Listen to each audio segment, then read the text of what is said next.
comunicación. ¿De acuerdo? Sí, gracias. Muchas gracias. Tres, porque Cristina y Arturo son dos. Ok. Y tenemos A Rosario, ¿verdad? Perfecto. Ahí supongo que ya la pueden ver ellos, ¿verdad? Sí, ya está ahí para que lo puedan ver ellos. Entonces, pues ya nada más nuestro último pasito. A ver, ahora les anoto la información de la conferencia, de todos modos se las voy a mandar por WhatsApp. Pues presentarles, aunque varios de ustedes ya lo conocen, a Francisco Iracheta, doctor en filosofía, quien será quien imparta esta materia. Y pues no solo eso, Paco, si quieres contarles un poco quién eres, cómo llegaste aquí, Sí, claro. cómo llegaste Buenas a esta tardes. propuesta. Muchas gracias. Bienvenido otra vez a su Gracias. Hola, buenas tardes. Son las porras, son las porras. Sí, son las porras. Sí.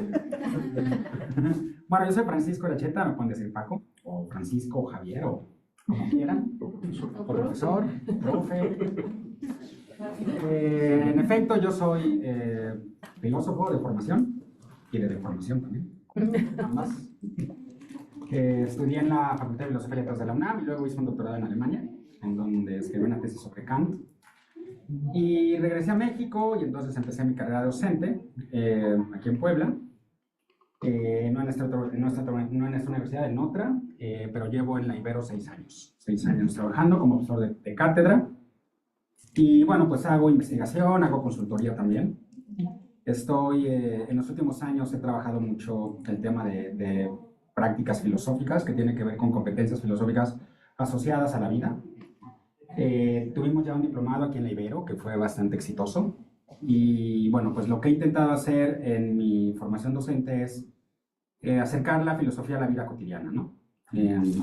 Ya saben que la filosofía suele estar en un mundo de ideas, ¿no? Casi incomprensible y muy poco legible.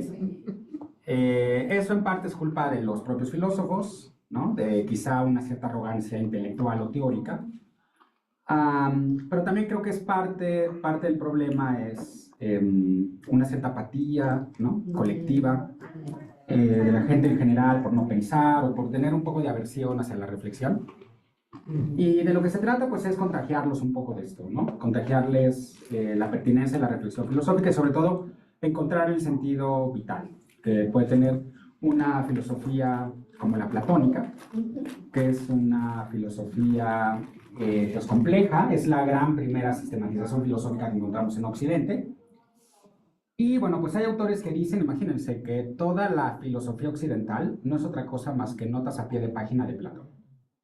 O sea, lo que quiere decir que Platón escribió grandes temas de los cuales seguimos discutiendo, seguimos reflexionando, seguimos hablando, quizá con otro lenguaje, con otras aproximaciones metodológicas y teóricas, pero las preocupaciones siguen estando latentes.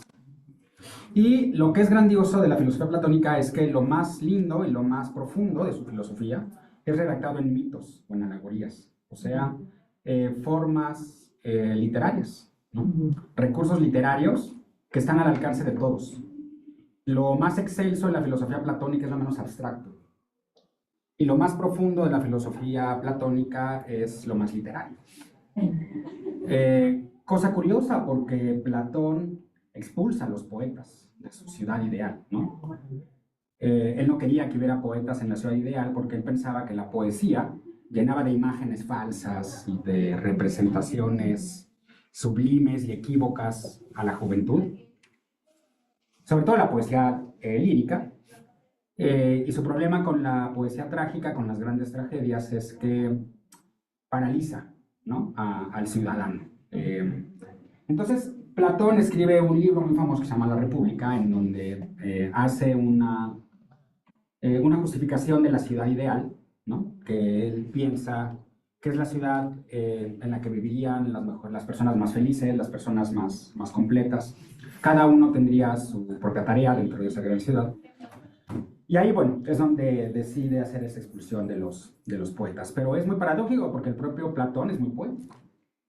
Claro que la poesía platónica está encaminada no hacia la representación de imágenes que despierten pasiones o que despierten ilusiones, sino más bien despiertan reflexiones sobre nuestra propia esencia humana, la naturaleza del mal, del bien, el problema del conocimiento, el problema de la existencia, el problema del ser.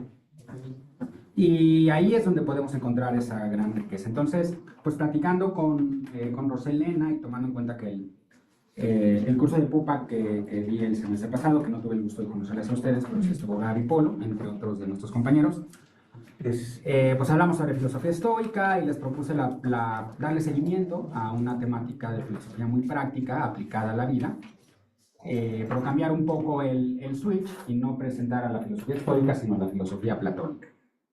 Entonces, pues el curso es los mitos y las alegorías de la sabiduría platónica, y de lo que se trata es contagiarles del dinamismo, la frescura, la riqueza, la profundidad, la pasión del pensamiento platónico, con una lectura de fácil acceso, de gran profundidad y que se presta a interpretaciones tan diversas y tan ricas que nos van a favorecer en nuestra vida cotidiana. Lo que me interesa es ver hasta qué punto todas estas grandes temáticas de la filosofía platónica insertas en las alegorías y en los mitos enriquecen nuestra vida práctica, ¿no? Y de eso es de lo que vamos a charlar aquí.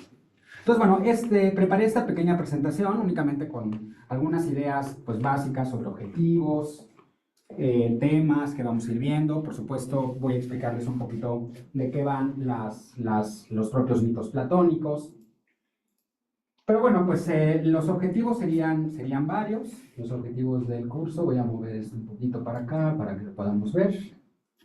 En primer lugar es pues comprender a través de los mitos y las alegorías platónicas la relación que existe entre la literatura y la filosofía.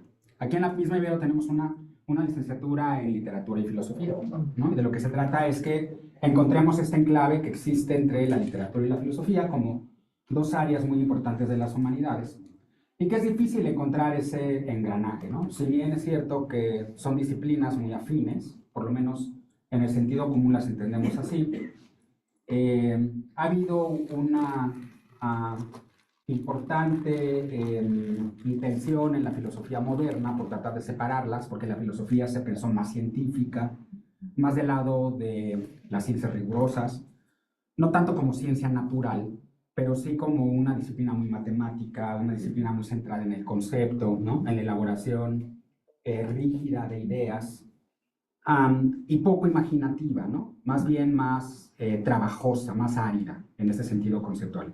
Y ha pretendido irse separando poco a poco la literatura. Y la literatura también. La literatura, por ver a la filosofía de esa forma, pues ha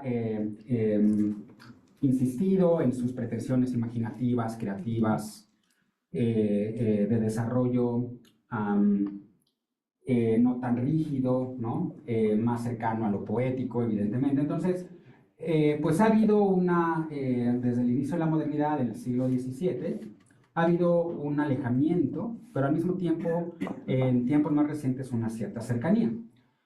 Entonces, lo que yo creo es que en los mitos y las alegorías platónicas encontramos precisamente esa relación, ¿no? Porque la mitología puede contar como literaria, pero los contenidos de los que trata esa mitología pueden ser considerados como filosóficos. Entonces, una narración filosófica, pero muy accesible, llena de pues, metáforas, de ideas creativas, de pensamientos, no diría fantasiosos, pero sí generadores y desarrolladores de mucha imaginación, de posibilidades de pensamiento infinitos, y que, bueno, pues expresan nuestras propias problemáticas humanas. Ajá. Oye, te quería preguntar que si es más o menos como leerte la Biblia, que la Biblia está basada como en muchas alegorías, como en Ajá, muchos cuentos. más o menos, exacto. Así. Sí, podríamos Ajá. decir que la Biblia tiene una gran cantidad de alegorías, metáforas. ¿Y qué sería como una manera como de escribir en aquellas épocas? No sería, yo creo que sí es una forma literaria que encontramos en muchos tipos de escritos y escritos pues sumamente profundos, ¿no? Y que han generado culturas milenarias. Pero no ha sido la única forma de escritura. O sea, en el propio tiempo de Platón, por lo menos, claro que la filosofía platónica es mucho posterior, ¿no? A la escritura del Antiguo Testamento, por ejemplo, ¿no? Pero sí comparten una gran riqueza de imágenes metafóricas, de símiles, de alegorías, porque despiertan mucho la imaginación y tienen mayor facilidad de quedarse en la memoria como recurso mnemotécnico para la posibilidad de incorporarlo a nuestras propias vidas. Que eso también, la mitología, la alegoría tienen la gran ventaja de hacerse somáticas, ¿no? De que se hacen corpóreas, porque el cuerpo las vive de alguna forma, ¿no? No es un trabajo intelectual separado del cuerpo, sino tal vez tú cuando lees algún pasaje de la Biblia que es basado en algún tipo de símil o en algún tipo de alegoría, pues sientes en toda tu piel algo, ¿no? Como se te enchina la piel, diríamos, ¿no? O sientes latir más fuerte tu corazón, ¿no? Hay algo que te pasa con el cuerpo, ¿no? Porque el lenguaje no solamente es intelectual, es un lenguaje vital, ¿no? Es un lenguaje que adopta toda nuestra existencia corpórea. Y creo que también expresa de una manera muy adecuada la unión entre cuerpo y alma, esto, ¿no? O de alguna forma la participación del cuerpo y alma. La presencia de la metáfora, del mito, de la alegoría en un tipo de escritura que es al mismo tiempo o intenta plasmar ideas no corpóreas o ideas infinitas o ideas esenciales que van más allá de lo material, ¿no? Entonces, por ejemplo, ¿cómo usar o de qué manera podríamos pensar que una metáfora que hable sobre la inmortalidad del alma pueda ser expresada de tal forma que el cuerpo lo vive, cuando ese mismo cuerpo no tiene que estar presente en esa idea de inmortalidad, ¿no? Pero la propia alegoría y la expresión hace que el cuerpo lo asimile, ¿no? Es una de las grandes maravillas de estos propios recursos también, ¿no? Y lo vamos a ir viendo en los propios textos platónicos. Claro que no son textos religiosos, ¿no? Se pueden leer religiosamente, pero no solamente. Y bueno, pues esta es una de las primeras ideas que creo que nosotros podemos sacar acá. También, bueno, pues otro objetivo sería pues comprender las principales alegorías y mitos platónicos en su contexto histórico y filosófico, cómo surgen, por qué surgen, qué es lo que está en el entorno intelectual en aquel entonces, qué significaba culturalmente. Y bueno, pues esto sería una comprensión de tipo pues, más filosófico. Analizar técnicas narrativas y simbólicas que utiliza Platón para transmitir sus ideas. Estas técnicas narrativas y simbólicas pues tienen mucho que ver con la hermenéutica, con la semiótica, ¿no? Nos vamos a aproximar también a estas disciplinas. ¿Qué significa un símbolo? ¿Qué significa una alegoría? ¿Qué importancia tiene para la comunicación de ideas? También pues relacionar los conceptos platónicos con cuestiones filosóficas contemporáneas, ¿no? Yo les decía hace un momento que leer a Platón es una gran experiencia, es un viaje interno muy intenso, pero muy necesario, creo yo. Ahorita voy a decir algunas cosas respecto de esto. Y hoy en día, cuando pues muchos de nosotros que somos filósofos académicos nos hemos dado cuenta de la pertinencia que tiene la filosofía como salud del alma, Platón es un referente. De modo que creo que podemos encontrar en Platón una respuesta a muchas de nuestras preocupaciones actuales, nuestras incertidumbres, nuestros miedos, nuestras angustias, nuestras limitaciones, ¿no? Nuestro sentido temporal, nuestro acercamiento a la vida, pero al mismo tiempo a la muerte, cuestiones que tienen que ver con nuestra finitud, pero también con nuestra propia infinitud. Y bueno, pues de lo que se trata es también establecer estos vínculos históricos que podemos encontrar. También, y bueno, pues desarrollar habilidades de pensamiento crítico y análisis textual, que bueno, la filosofía se presta mucho para esto, ¿no? El pensamiento crítico, el análisis, la reflexión, ¿no? La elaboración de conceptos, la elucubración de ideas, todo esto pues nos los brinda mucho la literatura filosófica misma. Bueno, no sé si de estas, creo que con estas ya terminaríamos los objetivos. Bueno, y fomentar el interés por la lectura y la reflexión filosófica, ¿no? Que es otra característica. No sé si de estos objetivos tengan alguna pregunta. Sí, Gaby. Bueno, yo entiendo que si vamos a analizar y relacionar Ajá. y comprender es que nos vas a dar como que los fundamentos del pensamiento platónico, ¿verdad? Ujú. O sea, cuáles Sí. son los términos que él utiliza Exacto, o que nacen sí. y por qué Ahora, y cómo. Ok. claro, ahorita les voy a presentar el temario. En el temario está en la primera parte, pues comprender histórica y culturalmente a Platón, ¿no?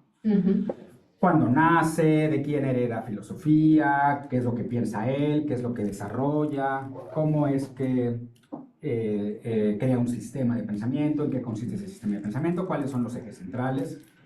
Y una vez que tengamos eso claro, pues irnos de lleno a su lectura, ¿no? Que les prometo que no les será difícil, ¿no? O sea, no son textos que uno tenga que romper la cabeza, porque les digo que son muy literarios, por eso estamos analizando las mitologías. Ahora, estas mitologías y estas alegorías se encuentran dentro de obras que sí son muy conceptuales, muchas de ellas, y nosotros vamos a seleccionar partes. Entonces, por ejemplo, el mito de la caverna, que es una de las más famosas y las más bellas, no sé si han oído hablar de ese mito. Bueno, ese mito de la caverna o la alegoría de la caverna es una descripción de 4 páginas en un libro que tiene 500, ¿no? Entonces no vamos a meternos con todo el libro, nos vamos únicamente a la alegoría y yo les voy a explicar pues qué es lo que está tratando de decir Platón, cuál es el contexto, ¿no?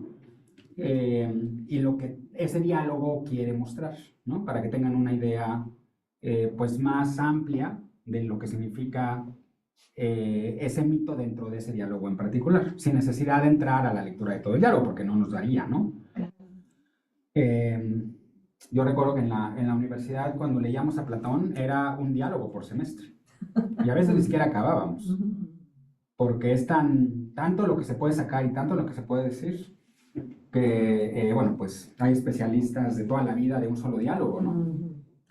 Especialistas que llevan 60 años pensando en Platón y que se especializan en la República, o en el Banquete, o en el Fedro, ¿no? Entonces, bueno, pues hay una riqueza inconmensurable en estos diálogos y nosotros vamos a centrarnos únicamente en esas partes más literarias y más mitológicas. Entonces, bueno, esto pues sí tiene que ver con el temario. Primero, pues sería introducirnos a Platón, introducirnos a la filosofía platónica, datos biográficos, contexto histórico, sistema filosófico. Entonces es, bueno, ¿cuándo nace Platón? ¿En qué contexto histórico nace Platón? ¿Qué es lo que está pasando en Atenas en ese entonces? ¿En qué consiste su sistema filosófico en general? Esa es una introducción biográfica. Luego, pues vamos a tratar de entender el mito en relación con la antropología, la filosofía y la literatura. ¿Qué es un mito? ¿No? En general pensamos que el mito es como un discurso falso, ¿no? Es como lo primero que nos llega a la mente, o un discurso ilusorio, o un discurso pseudocientífico. Pero bueno, pues hay autores que demuestran que el mito es una característica casi innata al propio lenguaje y que nuestra comunicación cotidiana está llena de mitos también, ¿no? De lo que nosotros idealizamos, de lo que nosotros proponemos como proyectos. Incluso nuestras propias promesas pueden verse como mitológicas en cierto sentido. Cuando hablamos de todo aquello que es no existente, pero que es necesario para la vida, de alguna forma estamos pensando en el mito. Y también de aquello que de alguna forma es no aprehensible exactamente por los sentidos, o que no puede ser demostrado, pero que nos es de interés. Entonces, bueno, eso va a ser un segundo tema que quiero que exploremos juntos. Luego vamos a hablar sobre el primer mito que elegí, es el mito de la caverna, que es el libro de la República. Este es el mito en el que Platón plasma la necesidad del ser humano de formarse, de hacer enriquecer su intelecto y que tiene una misión humanista de educar al resto de la humanidad. Vamos a verlo en su complejidad y en su simplicidad. Este es el primer mito que vamos a ver, el mito de la caverna. El segundo, que es otro mito que está presente en este libro, es el de Er. Er es un héroe que regresa después de haber muerto en batalla y que representa para para la filosofía platónica un sentido de inmortalidad del alma y el destino del ser humano también. Es un método bellísimo. Igualmente es un mito breve, escrito en 4 páginas, no más de esas. Y bueno, pues estos 2 mitos están presentes en el libro de la República, que es el libro que Platón escribe para decir qué es la justicia y por qué es importante la justicia. Luego, el tercer mito que vamos a ver es el de Protágoras, perdón, el mito de Prometeo y Epimeteo, que está en el diálogo del Protágoras. Protágoras era un sofista. Y en este diálogo, Platón se propone mostrarle a Protágoras, a través del mito de Prometeo y Epimeteo, por qué, si bien es cierto que el hombre puede ser pensado como un ser técnico, requiere de la ética. Entonces, para hoy en día, que nos preguntamos tanto acerca de la inteligencia artificial, hacia dónde vamos como humanidad con tanta tecnología, pues el mito de Prometeo nos resulta fabuloso para entender por qué, en efecto, somos seres tecnológicos de entrada. Pero la tecnología no puede estar separada de una preocupación ética a la vez. Y es por ello también que nos pronunciamos continuamente por sostener la necesidad de una inteligencia artificial responsable, de un proceso tecnológico que sea justo, que sea sustentable y que, pues, definitivamente reconozca y enarbole la dignidad de las personas, ¿no? Entonces, pues este mito nos va a dar mucho que pensar en esto. Esto que les estoy poniendo aquí en cursivas son los diálogos, ¿ok? Son los textos de Platón que veríamos, no completos, porque cada uno les digo que es lo suficientemente largo para llevarnos pues más de un semestre, y ya ustedes deciden si lo leen completo por su parte o no lo leen completo, pero pues serían las obras que estaríamos utilizando, ¿no? Y ahorita también les voy a dar las referencias bibliográficas de lo que vamos a usar. Luego, este otro mito es fabuloso, el mito del carro alado, que está en otro diálogo que se llama el Fedro, en donde Platón discute la inmortalidad del alma. Este es otro diálogo muy conocido, que probablemente han oído hablar de él, en donde se divide el alma en 3. El alma humana tiene 3 partes, que es el deseo, por otro lado es la razón, y por otro lado es lo que podríamos decir que es el instinto, ¿no? El instinto es nuestra parte que más atañe a nuestros apetitos inmediatos y a lo que nos permite existir como cuerpos. O sea, piensen en la sobrevivencia, en el comer, el huir cuando tenemos algún tipo de peligro, ¿no? Bueno, pues esto es una parte del alma que funciona para la propia sobrevivencia. Luego, Platón trata el deseo como otra parte del alma. El deseo representa nuestros anhelos, nuestra voluntad. Por ejemplo, el deseo de inmortalidad, el deseo de amar, el deseo de desarrollarnos plenamente, ¿no? Es otra parte de nuestra alma. Y finalmente, Platón piensa que está la razón. La razón es nuestro intelecto y aquello con lo cual pensamos, analizamos, describimos, conceptualizamos, reflexionamos. Bueno, ¿cómo se relacionan estas cosas entre sí? El mito del carro alado lo muestra. Es un diálogo bellísimo también, que podemos encontrar en este texto, el Fedro, con el Fedro como un diálogo. Y bueno, pues habla de las partes del alma humana, la inmortalidad y la función de cada una de ellas. Luego, el séptimo tema es el mito del cual yo he estado enamorado siempre, que es el mito de Eros, en el banquete o el simposio. De hecho, aquí encontramos dos historias mitológicas o alegóricas. Una es la que tiene que ver con los andróginos, que curiosamente no es algo que sale de boca de Sócrates, o sea, Sócrates que está siendo el interlocutor de Platón. Esto les voy a explicar más adelante cuando entremos ya con el primer tema. Sino de un poeta con el cual Platón tenía mucho tema, que era Aristófanes. Aristófanes, que era un poeta cómico. Y Aristófanes tiene unas obras cómicas realmente geniales. Tiene una de ellas que se llama Las nubes, en donde se pitorrea de Sócrates por estar pensando todo el tiempo, como si estuviera en las nubes, ¿no? Platón, bueno, pues era alumno de Sócrates. Él no le gustaban mucho las ideas de Aristófanes, no solamente porque era poeta, sino porque también estaba, ¿no?, despotricando de su maestro, del propio Sócrates.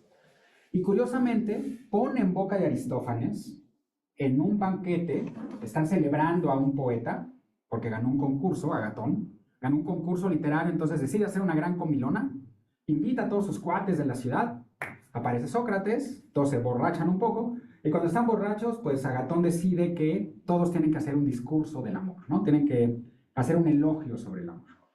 Y Aristófanes cuenta el discurso de el mito del andrógino, que es el discurso que todos conocemos, de la media naranja.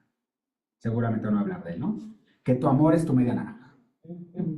Y entonces lo que tenemos que hacer en la vida es encontrar a nuestra otra mitad, ¿no? Eso es lo que trata Aristófanes.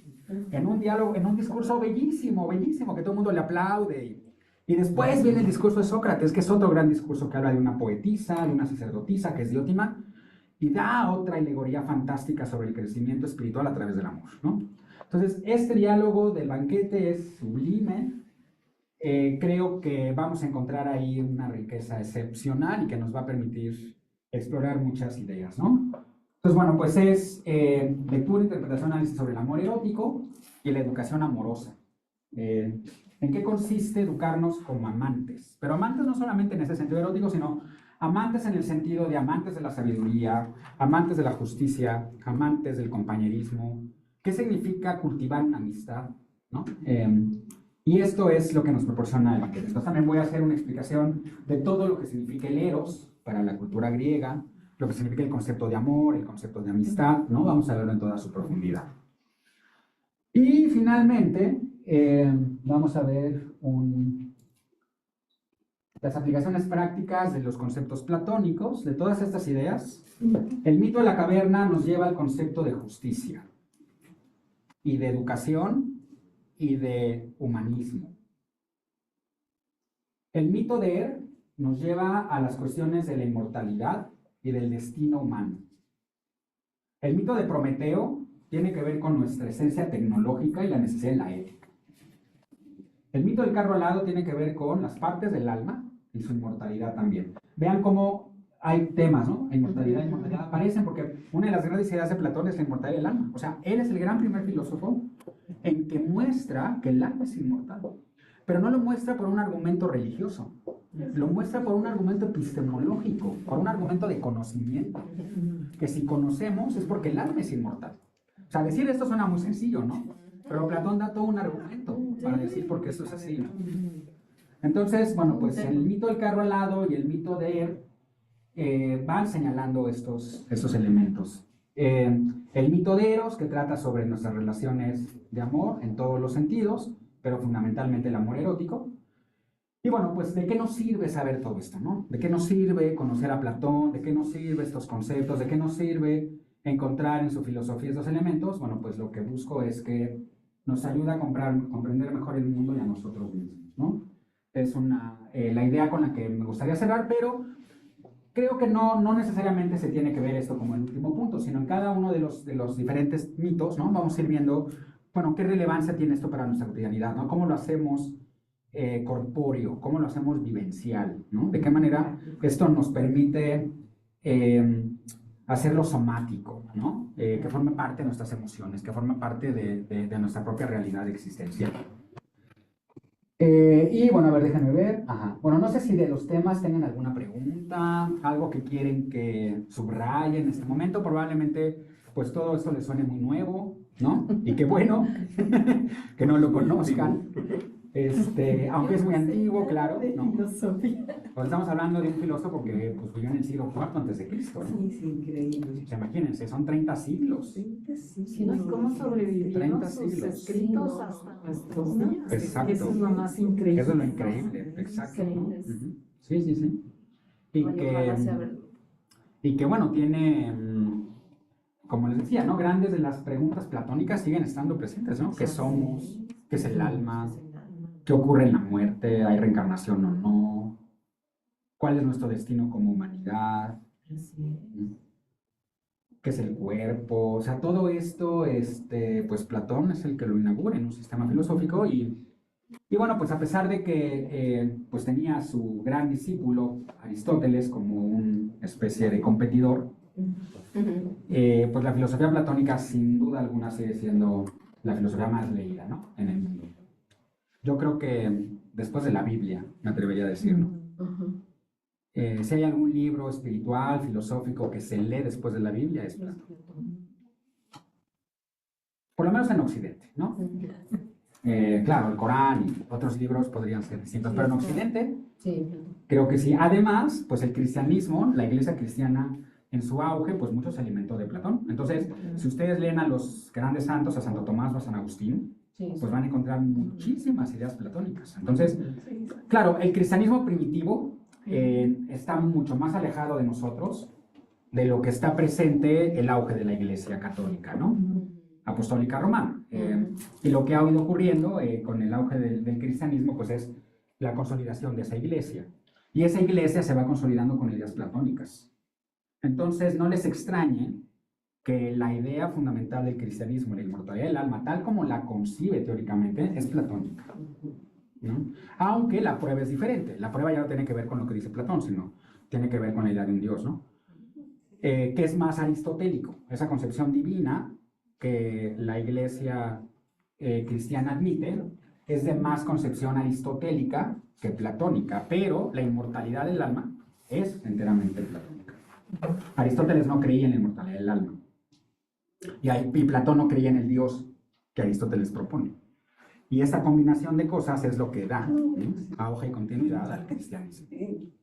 Entonces, bueno, pues vamos a ver también esto, ¿no? Cómo se relacionan estas diferentes ideas con nuestras creencias religiosas también. Bueno, pues entonces serían estos 8 temas que yo les invitaría a explorar juntos durante este semestre. Voy a decir algunas cosas más.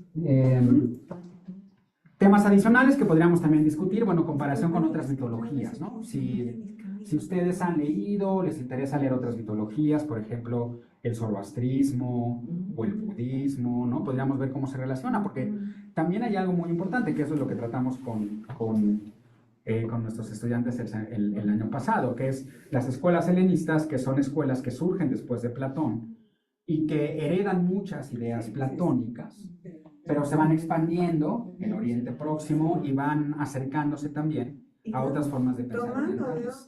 Tomando de otras culturas. Se van enriqueciendo, exacto, ¿no?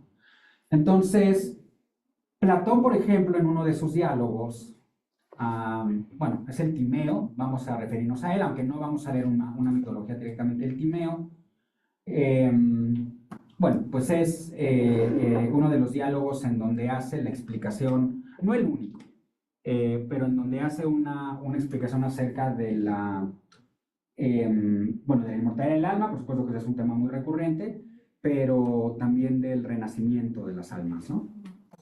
Y eso es muy budista, ¿no? Entonces, cuando hay este encuentro entre el platonismo y el budismo, es excepcional porque se hablan de ideas muy, muy, muy parecidas, ¿no? La reencarnación, o el hinduismo también. Exacto. Entonces, bueno, pues ese puede ser un momento para hacer estas comparaciones. También, bueno, pues la presencia del platonismo en la historia del arte y la literatura. Por ejemplo, podríamos quedarnos toda una clase a observar uno de los grandes frescos del Vaticano, que es la Escuela de Atenas. Hay tantas cosas que decir y Platón aparece en el centro, ¿no? Entonces, bueno, pues, ¿qué sería el Renacimiento sin Platón? ¿Qué sería el transcurso de lo que va de la Edad Media a la Edad Moderna sin el neoplatonismo? Nada, ¿no? El platonismo lo fue todo. Y pues hay intentos ahí muy interesantes de entender el paganismo con el cristianismo, ¿no? En Florencia los humanistas intentaron hacer eso. Por ejemplo, hay un filósofo en particular que se llama Bueno, Renzo Bala, Pico de la Mirándola, son humanistas, ¿no? Que intentan acercar el platonismo a ciertas ideas del paganismo. Y hay uno de ellos que se llama Marcello Ficino, que tiene un libro en el que intenta mostrar cómo la vida de Jesús no puede ser comprendida adecuadamente sin Platón.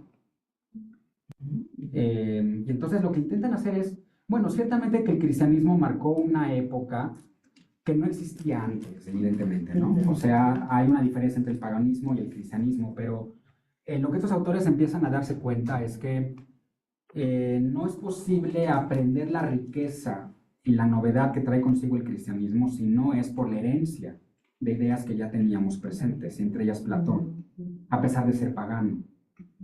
Entonces este pensamiento, ¿no? Es muy seductor, ¿no? Y que al mismo tiempo pues, nos conduce a pensar en nuestra historia como no meramente casual, ¿no? No es gratuita, sino que las cosas sí se van tejiendo por alguna causa, ¿no? Por alguna dirección espiritual que más o menos tienen en común. O desarrollan un consciente colectivo, la evolución de un consciente colectivo. Exacto, sí, también, ¿no? O sea, y creo que hoy en día, en nuestro occidente por lo menos, por más que no conozcamos a Platón, somos platónicos. O sea, por más que... De ahí viene el concepto de amor platónico. Exacto. Sí, ¿verdad? Amor platónico es un concepto que viene justamente en el banquete, en uno de los mitos que vamos a ver. Platónico. El amor platónico es el amor que tienes por algo que es admirable y excepcional, pero no es físicamente tocable. Y tiene que ver con lo sagrado, justo. O sea, Jesús sería una imagen de amor platónico, o la Virgen, ¿no? Y cuando uno entra a una iglesia y claro, ves la majestuosidad, ¿no? Y que no puedes acercarte porque son sagrados, no los puedes tocar. Pero producen una seducción tal que al mismo tiempo también está muy relacionado con ese amor erótico, paradójicamente. O sea, hay una serie de cosas aquí fascinantes que nos llevan a toda esta comprensión. Y no creo que esto tenga que ver con hacer una irreverencia, ¿no? Ante las imágenes. Más bien es enriquecerlas, ¿no? Y bueno, por ejemplo, si leemos el Cantar de los Cantares, ¿no? Pues es sumamente erótico, ¿no? Y es uno de los más fascinantes libros del Antiguo Testamento. Entonces, pues bueno, esto nos va a acercar a cosas muy interesantes. Pues bueno, pues eso también, ¿no? Nos va a dar lugar a discutir estas cuestiones artísticas, literarias, críticas y debates en torno a las ideas de Platón. Por ejemplo,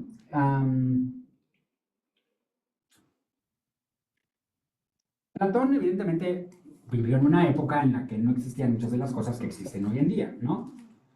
No existían computadoras, no existía el capitalismo tal como lo conocemos, había una idea de política muy diferente, una idea de ciudadano muy diferente, pero podemos encontrar en Platón, creo que algunas fuentes de lo que puede dar lugar a presentar de manera inteligente debates contemporáneos como la eutanasia, como el aborto, como las drogas,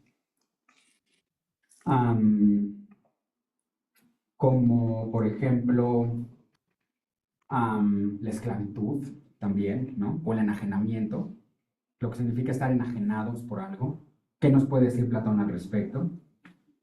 Pues cosas muy contemporáneas podríamos encontrar en Platón, el consumismo. Creo que cualquier tema que nos preocupe, como un tema de reflexión de nuestro presente, hay en Platón algo que podemos encontrar, ¿no? Que Platón nos puede decir al respecto.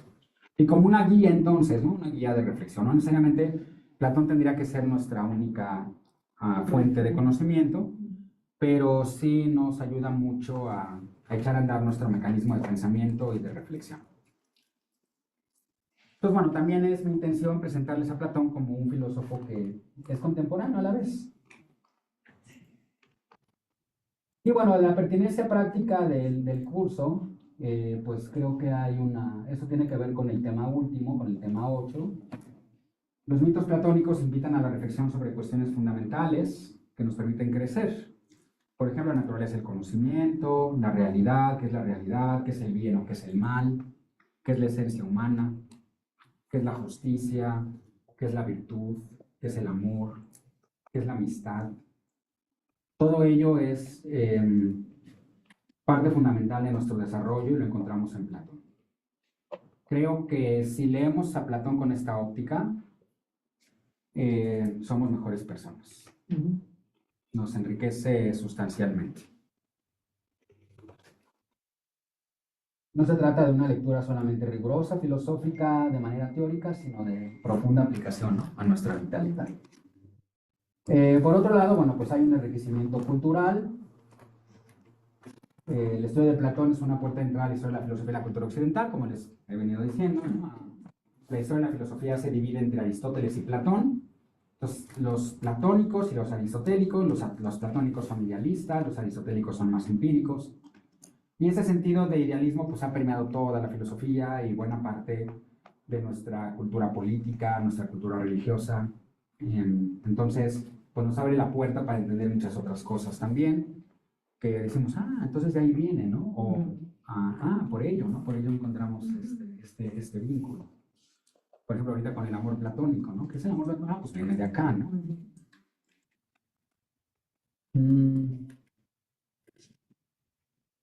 El problema del alma-cuerpo es fundamental, ¿no? La relación alma-cuerpo, que en Platón es muy complejo. Platón tiene una postura de dualismo, y esto nos lleva a grandes temas, ¿no? ¿Es el alma y el cuerpo realmente separables o no lo son? ¿Y en dónde tienen su punto de unión en caso de que lo tengan? Y esto, bueno, pues la cultura occidental ha tenido unas grandes preocupaciones en encontrar esto, ¿no? ¿Qué es la mente? ¿Qué es el cuerpo? ¿Cómo se unen? Somos una unidad, sí, pero ¿en dónde está esa unidad? Y bueno, pues esto nos lleva a mucho trabajo en neurociencias también, ¿no? La posición platónica. Habilidades comunicativas también, pues el análisis de textos filosóficos mejora la capacidad de comprensión y expresión, tanto oral como escrita. Entonces, bueno, pues siempre leer filosofía, literatura, empaparnos de estos temas, discutirlos, hablarlos, vivenciarlos, pues mejora nuestra capacidad de comprensión y expresión. Y esto pues nos permite fortalecer esa competencia de habilidades comunicativas también. Y bueno, pues por supuesto pensamiento crítico. Al estar enraizados los mitos platónicos en una concepción filosófica, pues nos dan una excelente herramienta para el desarrollo de habilidades, de análisis, evaluación de argumentos, clarificación de conceptos. Lo bueno es que las alegorías y los mitos son relativamente cortos. O sea, mi idea es decirles, bueno, pues la próxima sesión vamos a discutir el mito de la alegoría de la caverna, ¿no? Entonces, leen las 3 páginas del mito de la caverna y ¿qué comprendemos? ¿Qué conceptos están aquí presentes? ¿Cómo lo interpretamos? ¿Qué cosas ves dificultosas en todo el texto? ¿Qué cosas las relacionas en tu presencia, con tu momento actual de vida, ¿no? O sea, encontrar toda esta riqueza literaria en función de nuestra presencia. Entonces, pues eso nos permite este desarrollo del pensamiento crítico que, pues, mantener tirando la ardilla en nuestro cerebro siempre es bueno, ¿no? Siempre es saludable y nos mantiene ágiles, ¿no? Nos mantiene vivos. Bueno, pues eso sería la presentación.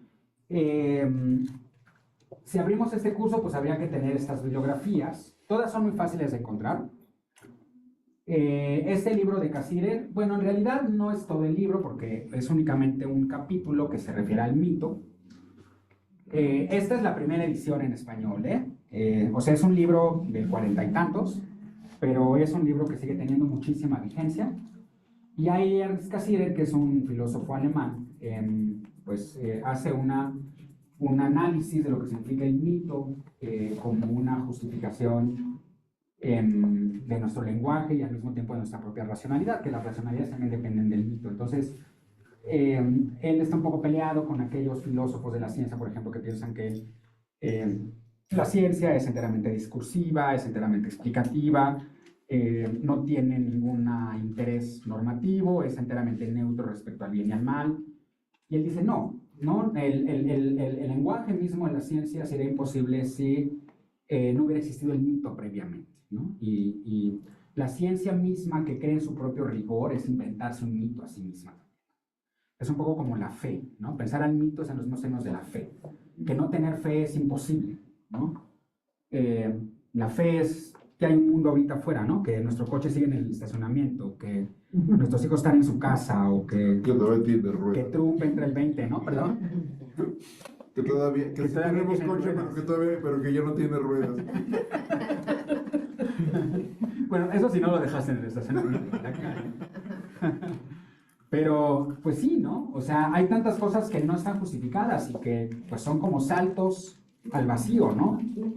Pues lo mismo pasa con el mito, diría Cassirer. Bueno, Platón, los diálogos. Entonces, yo les recomendaría que compraran la colección de los diálogos en Porrúa, que es muy barato, y vienen todos los diálogos. No les cuesta más de 250 pesos. Y bueno, pues los diálogos que nosotros vamos a ver están ahí, ¿no? Y finalmente este libro que es muy bonito, que se llama Más Platón y Menos Prozac, de Lou Marinoff, que es un maestro mío. Les contaba hace un momento que pues, a mí me interesa mucho la filosofía práctica, la filosofía aplicada.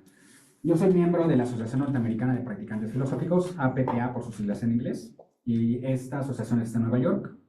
La sede es en el City College, y Lou Marinoff, que es un filósofo muy destacado, es presidente ahora de esta asociación, y él escribió este libro justamente para acercar la práctica filosófica a la vida cotidiana. Y pues vean el título nada más, ¿no? Entonces, en lugar de tomar Prozac, pues se llama Platón, ¿no?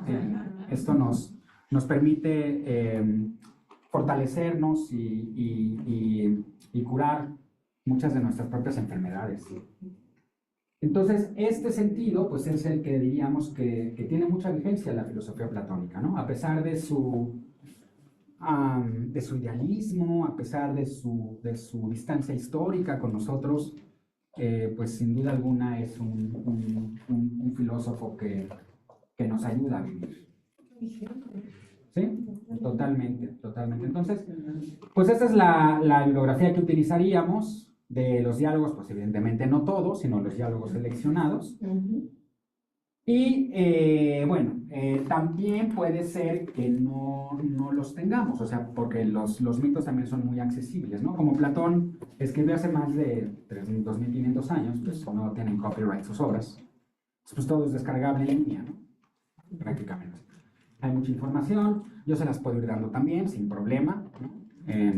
O sea, pueden no comprar el libro y yo darles únicamente, hacemos un folder con el material de lectura, con fotocopias, ¿no? O con links, y ahí los vamos sacando, ¿no? Sin ningún problema. Bueno, pues entonces eso es lo que quería presentarles. No sé si tengan alguna pregunta. Todos preguntan. Ok. Por ejemplo, ¿quién fue el maestro de Platón? O sea, ¿por qué piensa lo que piensa? ¿Quién lo influyó? O sea, no sé nada, ¿eh? Sí, claro, así empezamos. O sea, igual yo ahorita me la fumo y saco un tema automotriz con el tema de Platón, no sé nada. Puede ser, sí. Sí, no me extrañaría que Platón estuviera en todos lados. Y bueno, esa es una pregunta. ¿Quién fue su maestro? Y no lo ubico en qué parte de la historia, sé que por ahí desde Cristo. Sí. Pero, y luego... A ver, aquí voy a poner esta. Porque pues es lo de... Bueno, fue después de los estoicos, ¿no? No, es previo a los estoicos. ¿Es previo? Yo digo, para ubicarme en tiempo y espacio previo, ok. Sí. Va. A ver, la filosofía se divide, por lo menos la filosofía antigua, se divide en 3 grandes periodos. Que es la filosofía presocrática, con esta inicia.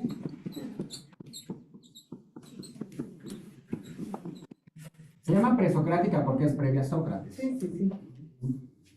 Y esta filosofía florece particularmente en las islas griegas entre los siglos 8 y 6. antes de Cristo. Entonces aquí tenemos algunos de estos filósofos son contemporáneos a Homero. La Odisea, la Ilíada, que son libros que nosotros conocemos, pues son libros escritos en el siglo VIII más o menos antes de Cristo, ¿no? En ese periodo surgen los llamados filósofos presocráticos. Claro, ellos no se denominaban así. Esto ya es histórico, ¿no? Los filósofos llamados de la naturaleza, filósofos de la naturaleza. Esos son los filósofos presocráticos. Filósofos de la naturaleza. Entonces aquí tenemos a Tales de Mileto. Tales de Mileto, por ejemplo, pensaba que el agua es la sustancia básica, ¿no? De donde nace todo. Tenemos a Parménides. Parménides fue el primer filósofo en hablar del ser.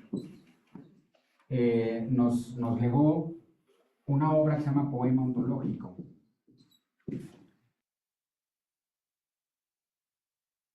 En donde explica que el ser es y el no ser no es. Qué fácil, ¿no? Pero está lleno de profundidad. O sea, lo que él dice es que básicamente todo es. Y que lo que no es pura apariencia, es ilusión. Y a la vez es uno y el otro, ¿no? No, ese es otro. El que lo dice es otro, ese es Heráclito. Heráclito de Éfeso. Que también es un filósofo presocrático. Heráclito, a diferencia de Parménides, bueno, Parménides piensa que el ser es enteramente estático y atemporal. El ser no puede estar sujeto al tiempo. ¿Por qué? Porque el tiempo es cambio y el ser no puede cambiar. Entonces, una de las cosas que influyen profundamente en el pensamiento platónico después es la necesidad de conjuntar a Parménides y Heráclito, porque Heráclito va a decir lo distinto. Heráclito también va a hablar del ser, pero Heráclito va a decir al revés, que el ser es temporal. Y el ser se halla sujeto a la transformación. Exacto, al movimiento. Entonces, esta es la gran pugna. Los filósofos presocráticos, los más importantes son estos dos, Parménides y Heráclito, por mantener esta pugna. Y de Heráclito los han llegado únicamente fragmentos. Yo tengo un profesor en la facultad, el doctor Enrique Hughes Picone, lo pueden googlear. Era un heraclitiano apasionado, toda su vida se dedicó a Heráclito. Y Heráclito pues, nos han legado así como genuinamente como 140 fragmentos, es lo único que tenemos de Heráclito. Y fragmentos únicamente. Por ejemplo, nadie se baña en el mismo río 2 veces. Ese es un fragmento de Heráclito.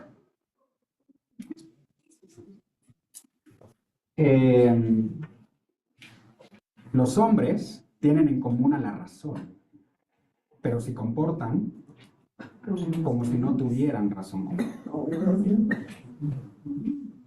Y uno se pregunta, a ver, ¿y esto de dónde, o sea, en dónde está? A ver, aparte de un libro, no se sabe, no sabemos. Lo que nos llegan son fragmentos. Y hay, como les digo, 150, 140 fragmentos que son autentificados, o sea, que han sido documentados, se han encontrado en las fuentes, ¿no? Heráclito era de Éfeso, hoy en día Éfeso está en Turquía. Y es un lugar precioso, si logran ver fotos, si algún día viajan a Turquía, vayan a Éfeso. Yo no conozco, pero he visto fotos y se ve increíblemente bello. Entonces Heráclito, pues no sabemos cuánto escribió. Y yo tenía este profesor, Enrique Hughes, que era un apasionado de Heráclito, y toda su vida, desafortunadamente, bueno, murió relativamente joven, como a los 64, 65 años, y por lo menos sus 40 años de vida estaban dedicados a los fragmentos de Heráclito, nada más. No sabía griego antiguo, por supuesto, en clase nos explicaba, es que este concepto se relaciona con esto, y esto lo encontramos acá, y eran unas clases magistrales, ¿no? Pero bueno, pues es ¿no? Esos espíritus contemporáneos que todavía se entregan a la filosofía antigua. Entonces, Platón va a decir, bueno, Parménides tiene razón al decir que, pues el ser es, Y si el ser no es, pues ya no es. Entonces, para que una mesa continúe siendo mesa, pues necesita ser mesa. En el momento en que deja de ser mesa, ya no es mesa. ¿Pero qué es? ¿En qué se convierte? ¿No? Yo me la sabía al revés. Bueno, no al revés, diferente. Ajá. Por el Heidegger, Ah, de Heidegger. que dice, ¿y por qué estamos si pudiéramos no estar? O sea, Claro. y entonces eso, pues sí, Exacto. y entonces ahí empieza la incertidumbre, ¿no? Sí. ¿Y por qué esta taza es taza si pudiera no estar la taza? Exacto. Dice, ¿por qué se ponen a fumar de esa? Y no me invitan. O sea, tengo problemas más graves con la entrada de Trump, pero, Que con los problemas. Al final es el principio, dices, ajá, ¿qué hacemos aquí si pudiéramos no estar? Exacto. ¿No? ¿Qué seríamos, no? O sea, nuestra individualidad es un accidente. ¿Y cómo se relaciona ese accidente con la humanidad en cuanto a esencia? Porque podríamos no ser particulares, ¿no? O sea, ninguno de nosotros podría haber nacido. Y no obstante, la humanidad existiría, ¿no? Entonces parecería que hay algo más esencial que nuestra individualidad, que es la humanidad. ¿Y si la humanidad es un accidente también, o necesariamente tiene que existir la humanidad? En términos del ser, para mí les diría, es que es necesario. La humanidad en cuanto que es, no puede no ser. Y Heráclito más bien lo diría como en términos accidentales, en términos no esencialistas. Y bueno, pues eran pensadores relativamente cercanos, pero con un pensamiento pues muy diferente, ¿no? Y Platón dice, bueno, Parménides tiene razón porque si yo digo, esto es un plumón o esto es un pizarrón, el verbo es, tiene que ser fijo, porque si de pronto ya no es fijo, lo que estoy diciendo que es pizarrón, en el momento en el que lo digo se convierte en un pato, o se convierte en una televisión, o se convierte en una bolsa. Para que el pizarrón permanezca siendo pizarrón, tiene que ser pizarrón. Pero por otro lado, dice Platón, para que yo pueda percibir el pizarrón como pizarrón, tiene que estar en el tiempo. Y el tiempo transcurre. Sí, pero hay otra frase que dijo hace rato, que el ser es estático. El ser es estático. ¿Y de dónde sacaron eso? O sea, Eso lo sacan estamos Parménides. cambiando a cada rato. Eso lo saca Parménides por la necesidad de que permanezca.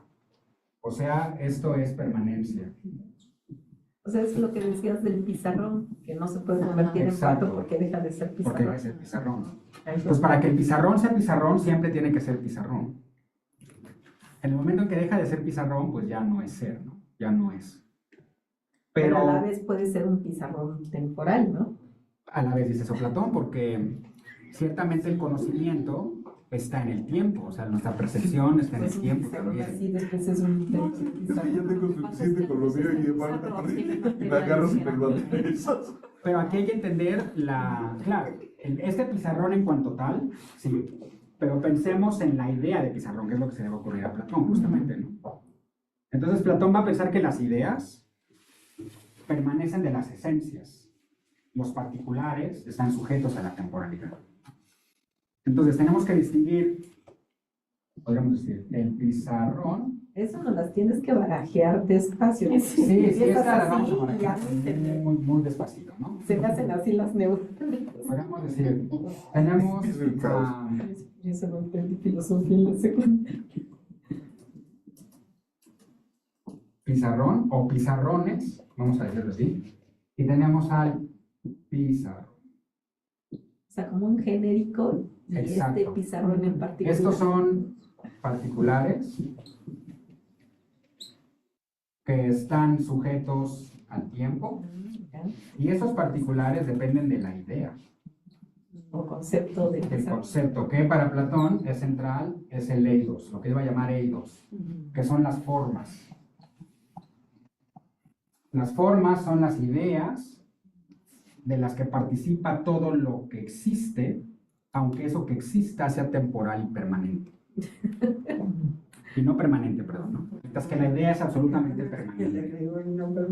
La idea es permanente. Sí, La idea es pero permanente. es que sabes que a mí ahí es donde trueno yo, porque el concepto de idea de Platón que estás explicando, a lo mejor yo digo, bueno, pues es que para mí una idea es otra cosa, ¿no? No sé si hasta el mismo concepto ahí entra, igual que lo del alma de la otra vez, igual que a lo mejor lo de las formas. Entonces, eso, las formas, las ideas, Entonces todo eso tendríamos vamos a que explicar, empezar ¿sí? Sí. por aprender Definir. su nomenclatura, Ujú. no partir de la nuestra, porque entonces no nos vamos a entender. Sí, porque a mí me hablas de idea y entonces yo saco mi idea, mi concepto de idea, pero A no es la ver, para idea nosotros, de ellos.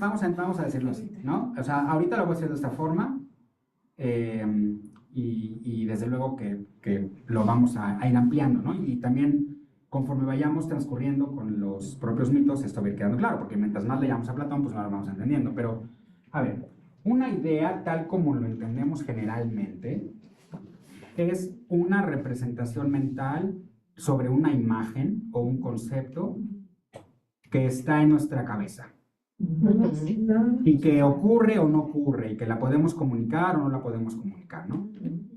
Entonces es, por ejemplo, tengo la idea de hacer tal cosa. Entonces te representas algo, una imagen, un quehacer, como si fuera una especie de fotografía mental, si quieres, o al mismo tiempo una especie de iniciativa, una ocurrencia mental. Una idea es una ocurrencia mental, una representación, una imagen.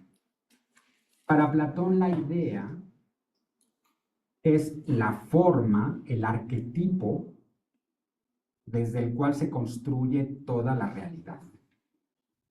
Para Platón la idea no es un objeto mental, es una sustancia ontológica, es una sustancia primera de la realidad.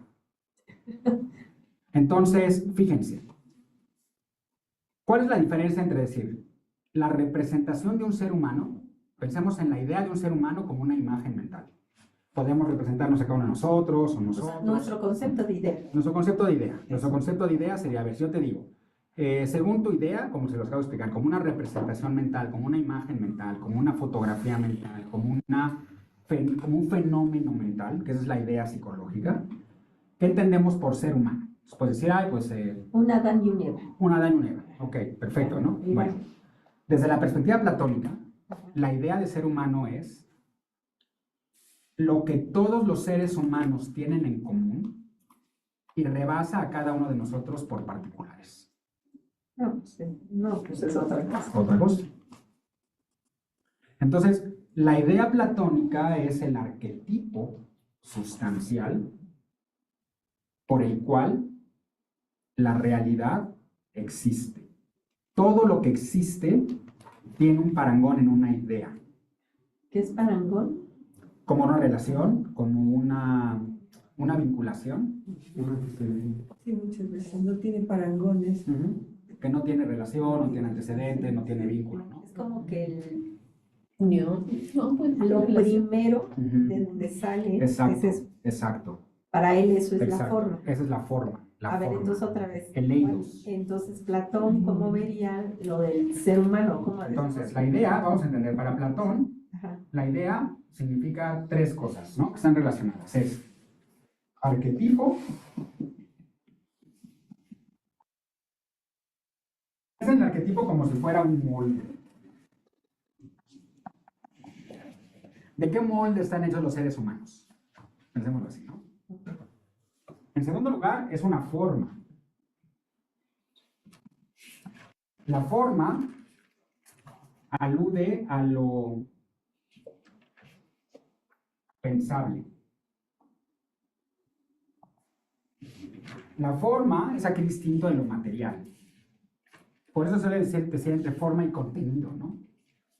La forma es la manera en que está expresado algo, mientras que el contenido es lo que se expresa. La forma es pensable, la forma nunca es sensiblemente aprehensible. Nosotros no vemos la esencia humana, o sea, no la captamos sensiblemente.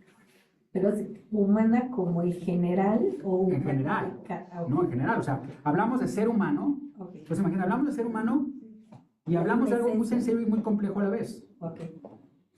Porque si nosotros decimos, ¿qué es un ser humano? Pues yo, no. Tú eres un ejemplo circunstancial, accidental del ser humano. Aunque tu individualidad depende necesariamente de la forma y del arquetipo de ser humano. Ok. Y finalmente, podríamos decir que la idea es sustancia, en un sentido que tiene que ver con lo primario. O sea, que todo nace de la idea. Y la idea entonces, pues es para Platón, eidos. Entonces está muy bien que desde ahora quede claro que la idea en Platón no es la idea psicológica, sino es estas tres cosas por lo menos. Y esto es lo que le va a hacer honor al ser Parmenidio. Porque la idea en estas tres cosas representa este ser.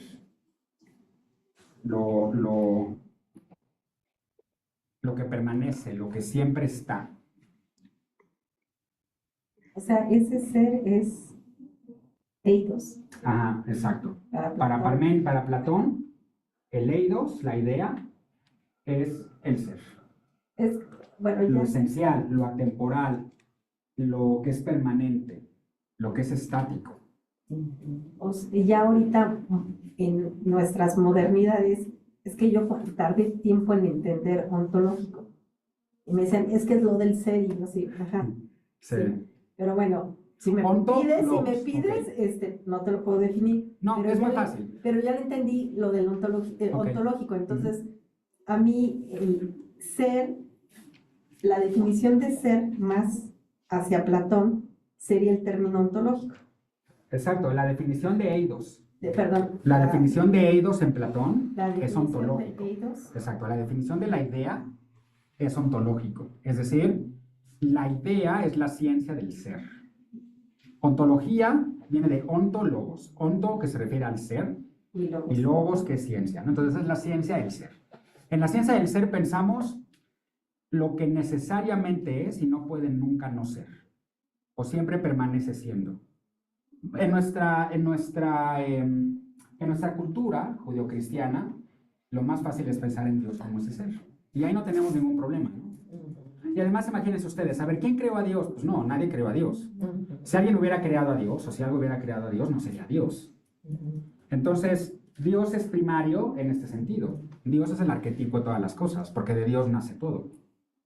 Pensar en Dios en este sentido es la imagen psicológica, mental a nosotros, que revela esa esencia ontológica.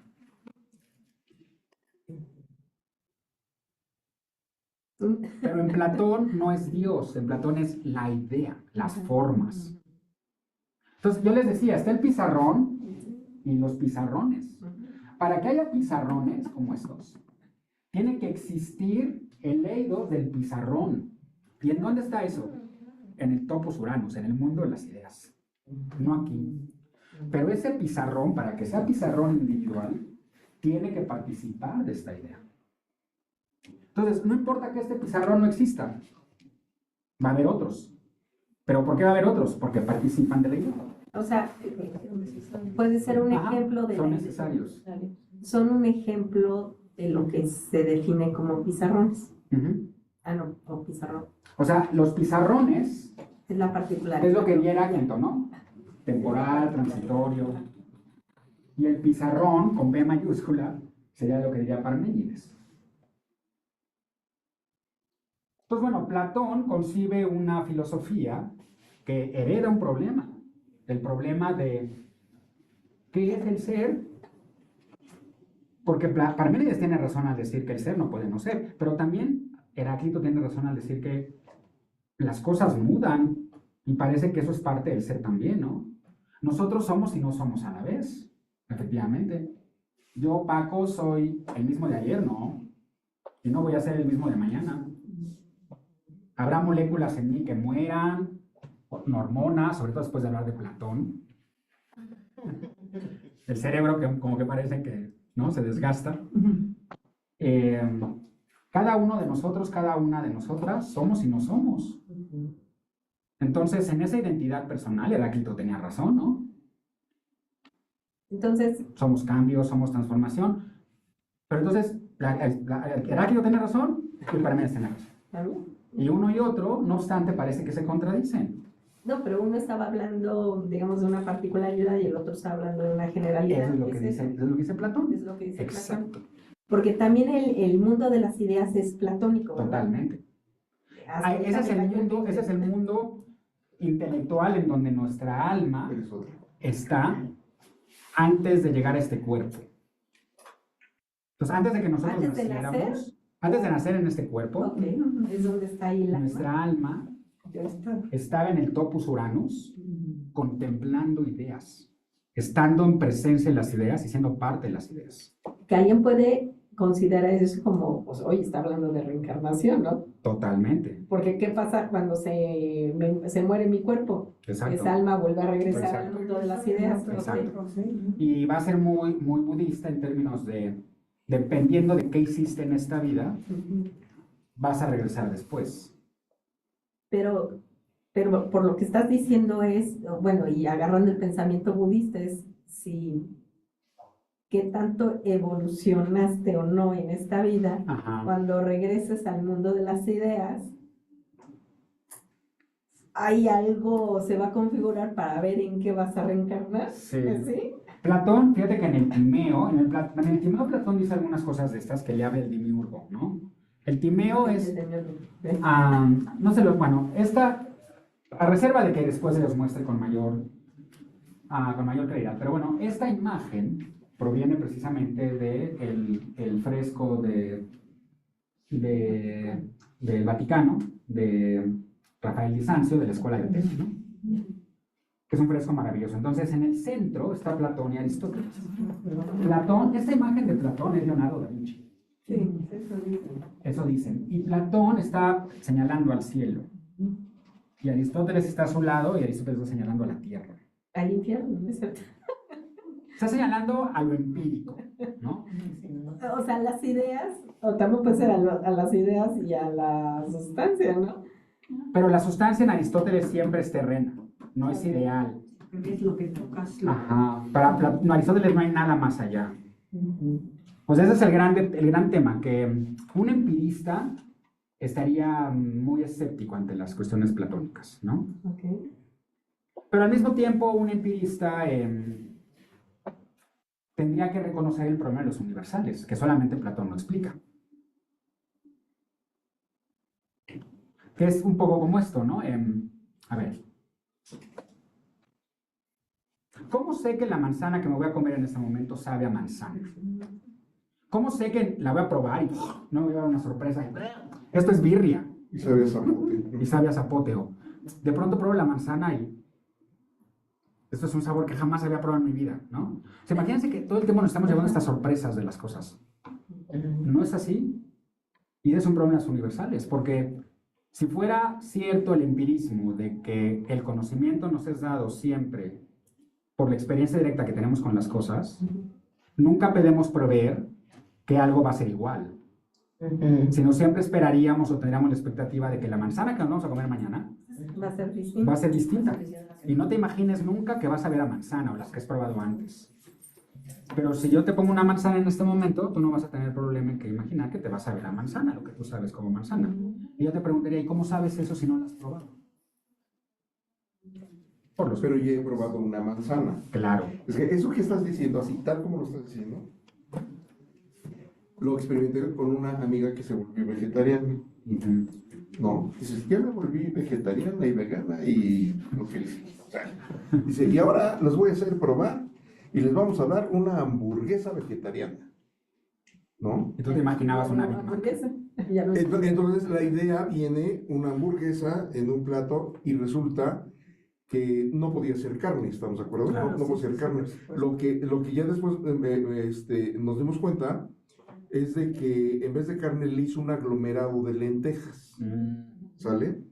Y entonces, cuando dice voy a hacer hamburguesas, uno está esperando Hamburguesa. que sepa A carne. a carne, Claro. ¿no? Y entonces una de las personas que estaba ahí dijo, pues no, empezamos a hacer fuchi.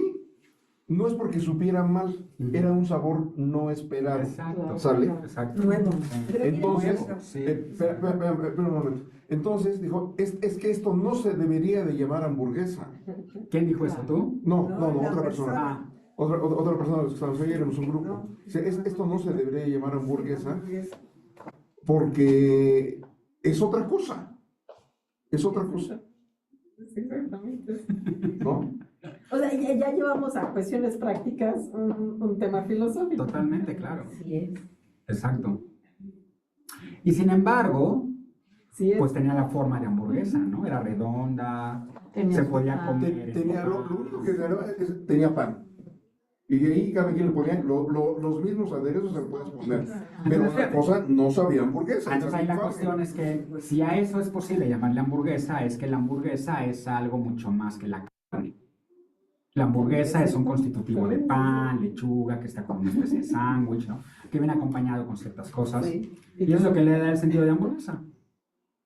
Entonces la discusión ahí es, ¿qué es hamburguesa?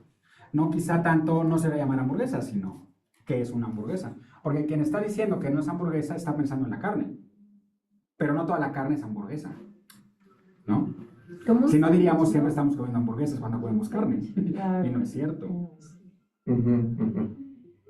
Como el sándwich, ¿no? O sea, Ujú. yo digo sándwich y tú te imaginas un sándwich distinto al tuyo. Claro, podemos tener Y puede representaciones tener enteramente lechuga, distintas. puede tener jamón o no puede Exacto, o tener. puede ser únicamente queso, ¿no? Y sigue Cualquier siendo cosa. sándwich. Y sigue siendo sándwich. Bueno, O sea, no pero- objetarías- Pero no vegano. La idea se rompe en lo vegano. Bueno, ahí hay un problema efectivamente de conceptos, ¿no? Ujú. Que tendríamos que empezar a reeducarnos cómo los vemos, cómo los reconocemos. O los nombres que les pones. Los nombres que les pones, ¿sí? Pero tal vez sería un señalamiento de un prejuicio decir que todo sándwich tiene que tener jamón. ¿Por qué? Ahorita Pero sí hay- tiene hay- que tener dos panes. Eso sí. O un solo pan, ¿qué pasa si es un pan doblado? Ajá. Eso tiene que tener vasita, pues.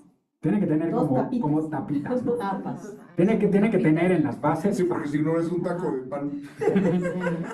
un taco de pan, claro. Ahorita está Ese rollito, ¿no? Está ese problema, quizás lo han visto porque lo anuncian El taco de pan. mucho en la Deutsche Welle. Sí. Y entonces dice, ¿a qué animales los podemos comer? ¿No? Y entonces dice, y hay una carne de hamburguesa ahí friéndose. Y dice, pues no, pues me voy a comer eso. Dice, bueno, déjeme decirle, que creo que se llama algo así, como Golden Retriever, algo así. Como el perro, como la raza de... El Golden Retriever es un perro. Sí, es Bueno, un... no lo sé, el caso es que ya no es carne. Se parece carne, Ah. se ve como carne, huele a carne, pero son puros químicos. Ya sé, sí. ¿Sí? Y entonces, pues déjeme decirle que lo que se está usted comiendo es Golden Retriever. Mm. Pero Y nada que ver, pero, pues, ¿qué onda con la carne? Sí. Eso está pasando, exacto, que ya lo que es carne ya no va a ser animal muerto, ¿no? Sí. Sino va a ser Ya un crearon conjunto una de carne. moléculas Y proteínicas. entonces ahí, ¿cómo metemos? Generas en laboratorio. Ajá. ¿Qué es lo que dicen que es lo que hoy es el Kentucky Fried Chicken? Mm. Pero entonces, ¿cómo metemos eso acá?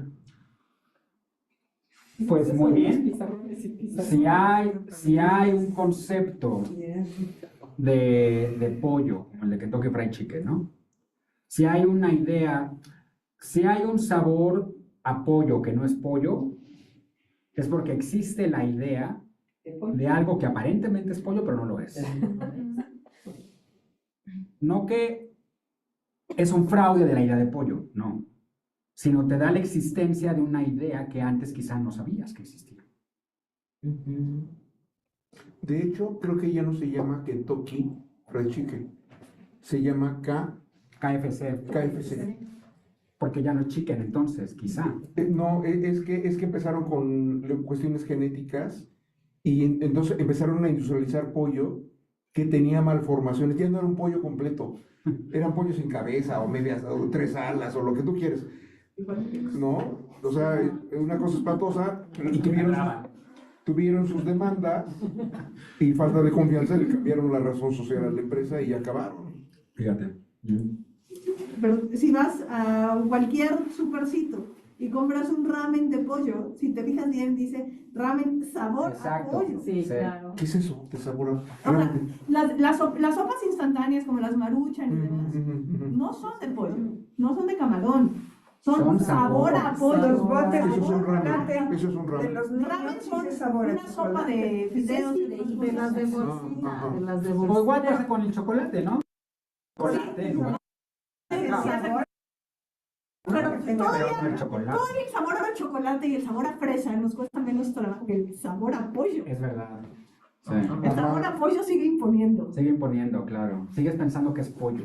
Sí, sí, y si no, y a pesar que después dices qué porquería me estoy tomando. Exacto. ¿Quién sabe qué estás Pero comiendo? Cuando uno asume que si se toma una paleta de sandía, no tiene índice de sandía y Exacto. nadie Que nadie dice se nada. conflictúa. Ah, Y la salchicha frita hecha de pollo mecánico. híjole, esa es otra. ¿Nunca te has leído la leyenda que tiene atrás de lo que es? No, Te pura mueres, porquería. te mueres. Te mueres. Y entonces tú averiguas en el internet qué es lo del pollo mecánico, yo digo de la De salchicha la mecánica. salchicha mecánica. Y entonces ahí te explican lo que es, no te voy a decir, porque estamos comiendo. No, Yo hay averiguaré cosas- después. hay Pero sí, yo cosas sabía de- que las salchichas es de lo Sí. peor. Sí, de los pesos. Las salchichas procesadas, así, ¿no? Sí, bueno, la swan. La Swan, La las swan. Fu. No, y entre más baratas te saben. Exacto. Sí, sí, sí. Claro, quién sabe qué está comiendo Le uno. ofrezco un jamón de 10 pesos, una cosa así. Le digo, no, No. dime más caro, pues, si no, ¿qué voy a comer? Sí, imagínate lo que vas a estar comiendo. Pero claro, en términos platónicos, todas esas cosas se referirían a, tendrían su forma particular, por más, Claro. por, por más, ¿cómo podríamos decirlo? Quizá, por más inauténtico que nos pueda parecer, o por más ¿Artificial? artificial, exacto.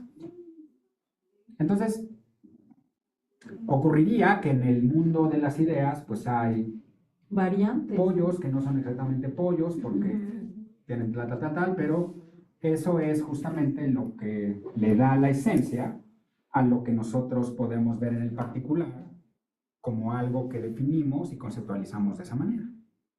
Ya vaya, me voy a llevar esto como aprendizaje de la clase. Nunca había entendido esto.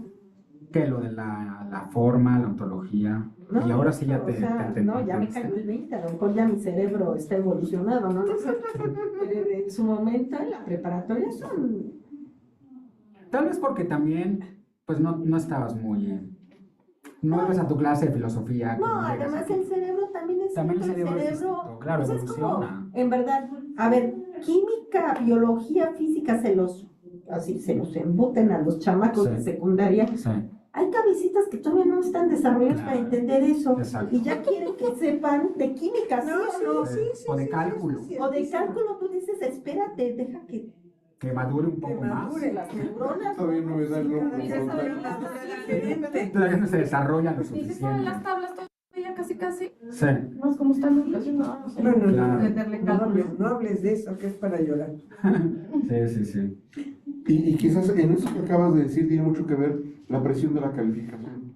Aquí, en este momento no tenemos presión de calificación, ni hay plazos, ni hay apúrate. Entonces estamos a querer, sale de nosotros querer Exacto. entender. Sí. No, el maestro no nos está zambudiendo nada. O sea, Exacto. vienes por inquietud, por interés y demás, Claro. no por obligación. Ujú. Ese es el Así tema. es. Claro.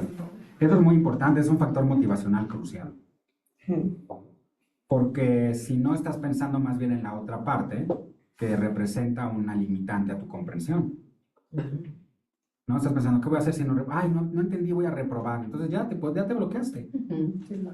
Pero además ya está comprobado que cada cerebro capta ciertas cosas y otras no las capta. Sí. Entonces por eso ya los niños no deben de estar Ujú. en la misma línea en todas Claro. las escuelas, ¿no? Exacto.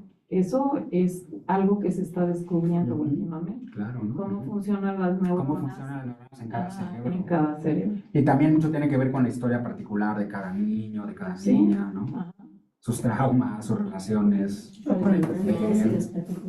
Hay muchas cosas ahí en juego. Los que tenemos hijos lo hemos vivido. Claro, exacto. Y cuando nosotros éramos niños, pues también, a lo mejor nuestros padres no eran tan sensibles a eso como lo somos hoy en día. Tal vez eso ha ido variando, ¿no? Porque antes era como de rajatabla, ¿no? Todos lo mismo, todos Porque es... no había el conocimiento que hay ahora. Sí, no había ese desarrollo de Por eso dicen que ciencia, hay de diferentes pedagogía. inteligencias ahora. Exacto. Y sí, mi hijo es muy matemático y mi hija memoriza, es psicóloga, pero totalmente diferentes. Fíjate. A la hija le costó horrores de trabajo estudiar y el otro absorbía. Era el pan de todos Y los estaban días. educados igual, comían lo mismo Sí, que los exacto, papás y todo. exacto, ¿no? Sí, yo lo viví con los hijos. Imagínate que, claro, y tiene mucho que sentido decir, tú eres el molde de tus hijos, claro, ¿no? Entonces tus hijos tienen de ti mucho. Ah, por supuesto, sí. Pero a la vez es un ser. Pero a la vez es un Pero ser es independiente. Y tienen del papá Ajá. también, porque También, ¿no? cuentan las dos partes. Claro. Ahora tratemos de ser más abstractos, es decirlo, no solamente en mi entorno familiar, sino qué tienen en común con la idea de mexicano. Entonces también puedes tener una idea de mexicanidad. Sí, es otro. ¿Cuál es el eidos de la mexicanidad? ¿Cuál es el eidos de la ibero? ¿Cuál es el eidos de ser jesuita? ¿no? Es más, yo creo que, o sea, para que a mí se me hiciera más fácil todo esto, yo no usaría el término de idea, yo usaría mejor el eidos, porque yo ya sé que es la Sí. idea de Platón, Ok, porque claro. si no me la andan confundiendo Muy bien. con mi concepto de idea de ahorita, de la Claro. modernidad, ¿no? Con tu idea psicológica. Igual que lo que pasó, ¿te acuerdas de que discutimos del alma? Sí, sí, sí. O sea, ya tenemos un constructo Exacto. bien distinto de Sí. lo que es alma para... De lo que es el alma para la cultura ¿no? Judio-cristiana o católica, mientras que para los griegos el alma es aquello en virtud de lo cual un cuerpo vivo está vivo. ¿Perdón? Que el cuerpo está vivo porque tiene alma. Ah, ok. No es nada aparte del cuerpo. Entonces una planta tiene alma. Y según esto, ¿el alma está dentro del cuerpo?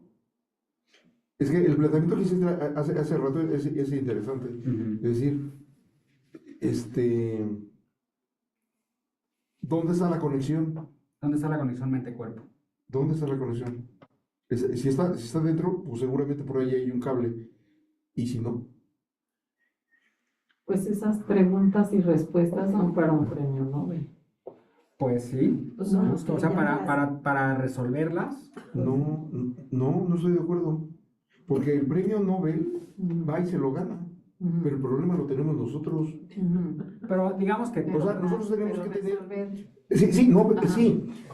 Pero aquí el asunto es que como no está bien ni mal, cada quien tiene que tener su propia respuesta ante la misma pregunta. Aunque sea temporal, aunque te funcione de manera temporal, digo yo, ¿no? Digo yo. Entonces dices, pues Changuito pensó mucho y lo premiaron con el premio Nobel. Sí, pero el problema yo lo tengo. Y estoy sentado en esta silla. Y esto me inquieta y esto me genera ansiedad y me quita el sueño. ¿No? ¿Qué va a pasar conmigo mañana? ¿Y si no estoy? ¿Y si mi coche no tiene llantas? No lo sé. ¿No? Sí. Y no necesito al Nobel para estarme angustiado de qué va a pasar el lunes cuando llegue el Trump. Pero al menos, claro, la idea de... No me hagas llorar. Bueno, es un ejemplo trivial. O sea, hoy ya se ha demostrado que el sistema nervioso central es fundamental para explicar la relación mente-cuerpo, ¿no? Y dentro de ello la conciencia. La conciencia es fundamental, pero todavía hay mucho desacuerdo entre los neurocientíficos de si se puede explicar la conciencia en términos físicos o no. ¿Hasta dónde llega el concepto físico, ¿no? O sea, con físico nos referimos a todo lo que es biológico, electromagnético, mecánico, ¿no? O sea, todo lo que responde a leyes químicas, bioquímicas, bioelectrónicas, fisiológicas, todo eso es físico. Entonces sigue Bueno, la pero- disertación de donde se encuentra el Exacto. alma. Ok. Exacto. O sea, que y- lo mental sigue siendo un misterio. Sí, por ejemplo, estaba escuchando a Valentín Méndez, ¿no? Tuve un pensamiento. ¿Qué es un pensamiento? ¿De dónde salió? ¿En qué momento surge? ¿En qué momento desaparece? ¿Ah, verdad? Bueno, claro, pero por eso me refiero a que si esto se resuelve, pues vaya, sería un descubrimiento increíble, ¿no? Sí. Porque yo digo que nadie hasta la fecha ha resuelto cómo es que las personas tienen vida o de repente se les va. Entonces eso es el concepto del alma, ¿no? Que tú tienes un alma dentro que te provoca estar vivo y que cuando se te va el alma, entonces te mueres. Pero eso, pues a ver, compruébamelo, ¿no? ¿Y qué es? Eso es a lo que yo me refiero. No que cada quien tiene su problema y su forma de pensar, bueno, cada quien la tiene. No, yo me refería a que independientemente de los científicos le buscan y le rascan todos los días, Y yo digo, nosotros me lo digo a mí, ah, yo ante mí tengo que tener una respuesta, claro, ¿no? pues hay que buscar. Y bueno, a mí me ha funcionado así, ¿no? Y he tenido que vivir con la incertidumbre de las respuestas que no tengo, ¿no? Y para ti es importante tener esas respuestas. Sí, sí. Ok. Claro. Sí. Y mucha gente también se basa o se apoya en la religión También, para exacto. poder, Sí. para poder Sí. tener esa, Esa respuesta para ellos, ese conocimiento, apoyándose ¿verdad? en las religiones. De hecho, ¿qué les parecería decir que la religión es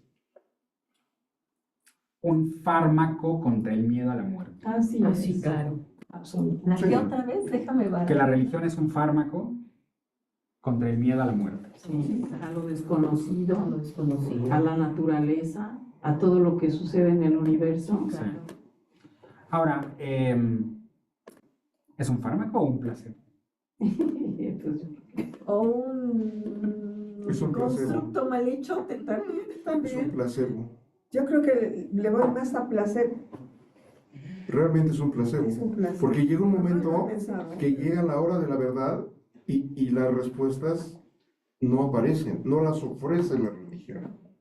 Así es. Sí. ¿Y la espiritualidad? O sea, hay algo que ofrece una respuesta que sí diríamos que es un fármaco. Así como dices, el fármaco hace efectos, ¿no? O sea, si me duele la cabeza y me tomo un paracetamol, me hace efecto, no es un placebo, ¿no? Si tengo COVID y me inyectan algo, pues se me quita y no es un placebo. Pensemos a la filosofía en esos términos. Y funciona muy bien en el sentido platónico, porque creo que muchos de los mitos también son especie de fármacos. Pues, por ejemplo, si tienes una fobia contra la tecnología y lees el mito del Protágoras, es un fármaco contra tu fobia. Entonces, fluye, ¿no? O lo mismo, tienes un problema de tu mortalidad. La filosofía platónica te ofrece píldoras de sabiduría para lidiar con eso. Y que son muy efectivas, porque yo no creía que son placebos. En la medida justamente en que son reflexiones profundas, son meticulosas, ¿no? Son serias, están... O sea, te ofrecen una opción más de algo donde tú ya no puedes entender y donde te genera de alguna manera una tranquilidad. ¿Sabes por qué? Porque lidia con algo muy característico de nosotros, que es nuestro pensamiento, ¿no? Nuestra comprensión de las cosas. Entonces, en el momento en que comprendemos las cosas, nos tranquilizamos. y nuestra relación con el universo. ¿no? Sí, porque hay un acomodo interno. Sí. Es como los problemas que tenemos, ¿no? Dices, no sé qué hacer. Bueno, es como, no entiendo nada, no entiendo la realidad, tengo que tomar una decisión. Y la decisión tiene sus consecuencias. Entonces entra uno en angustia existencial. No sé qué hacer, no sé qué decidir y tengo que tomar una decisión. Claro. Entonces, yo lo que le digo a mis hijas en esos casos es actúa de acuerdo a valores. Eso está Aunque cada bonito. decisión puede ser un valor diferente, ¿no? Sí, pero de algo te tienes que orientar. De repente tienes que agarrar, De algo que haces. o fundamentar, o decir, toma esta decisión basándome en eso. Basándome en esto. Pero también puede ser porque tú eres muy lógico estructurado. ¿A poco? Sí. Entonces, No te lo para ti todo creo, es ese el por qué, a ver, la base del fundamento y órale. Exacto. Tú funcionas así. Entonces ahora te metes en cuestiones existenciales, pues como que... Porque Es como decir, esta flor es bonita, no es bonita, ¿no? Pues Pues es, ¿no? El problema de la belleza es otra cosa, ¿no? También tiene que ver con las universales. Claro. Y está presente en el mito de la caverna, ¿no? Te iba a También. comentar si eso estaba presente en alguno. Sí, sí, sí, está ahí latente, ¿no? O sea, yo creo que por eso es filosofía, porque espero que todos los seres, ¿sí? Tenemos estas inquietudes, ¿no? Claro. O sea, al ¿Qué menos... significa esta vida? ¿Qué va a Claro. pasar después de la muerte? Exacto. Por eso es filosofía, no Sí. son ciencias exactas. No, es que me estoy acordando de mis reuniones sin alcoholímetro. Y dices, no me estés molestando. Me estoy disfrutando mis cubas, mis fregaderas. Del alcoholímetro. No, en vez, con las ondas filosóficas, y estás aquí echando cubas, y yo haciendo preguntas, ¿no? Estás haciendo preguntas. Hasta que me callen mis cuates, deja de estar fregando. Sí, claro. Estás en una situación en la que Pues no, requieres. eso no va ahí. Eso no va ahí. No, Sí, ¿Quieres hablar de esto? Pues métete a la Ibero y está fuera de lugar. Sí, está totalmente, pero luego por divertir. Oigan, bueno, aparte de estos, o sea, aquí ya vemos un tema, ¿no? Que tiene que ver con el ego. Está muy bueno. Pero el otro que está bien importante. Ahí coincido mucho con Gaby, porque Eidos, ¿no? si le vamos llamando, cambiando la nomenclatura, a mí me A mí facilita. también. Entonces, de ahora en adelante, nuestra palabra es eidos. ¿Ok? Cuando hablemos de eidos, nos vamos a referir a esto: arquetipo, forma y sustancia. Exacto. Y bueno, si es necesario repetir lo que es, lo hacemos. Sí, las veces yo que sea voy a necesario. necesitar, ¿no? ¿eh? Siempre. Sí. A ver, otra vez, Francisco, ¿No ¿qué ves es que resumen cada y una de ellas? repetición es el anclaje del conocimiento? Ajá. O sea, cada sesión, si es que se abre el curso, claro, podríamos empezar con eso, ¿no? Recordemos lo que es el eidos. El eidos viene de unificar el problema de Parménides y Heráclito, filósofos presocráticos, que ustedes pueden encontrar. Googlean fragmentos de Heráclito, van a ver qué belleza, un fragmento te vuela, te sobrepasa. ¿Ah? Truena la tacha.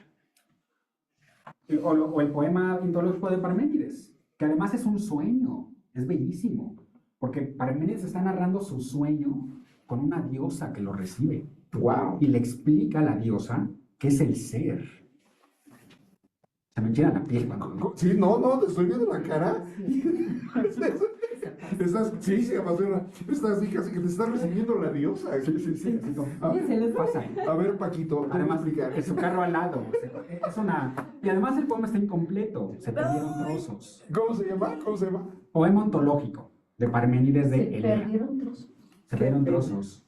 Se perdieron trozos. Pues es que imagínense, es un documento del siglo VII, ¿no? Por ahí. Oye, Paco, a ver, a lo mejor digo un disparate. No, dilo. Aunque sea disparate, no lo Ya es. sabes que Estamos en confianza. no me puedo contener. Empezamos con las cubas. Y se pone roja. Bueno, este concepto que sale ahí del ser y de Parménides y el de Heráclito, tiene algo que ver, perdón por el disparate, del ser y no ser del Shakespeare.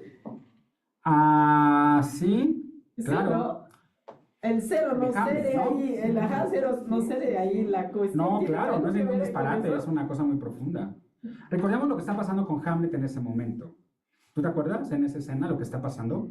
Es el asesino de su papá, anda con Exacto. esas cuestiones, ¿no? De Pero que ya se le apareció el fantasma del padre. Ya vio el fantasma. Apareció el fantasma Claudio.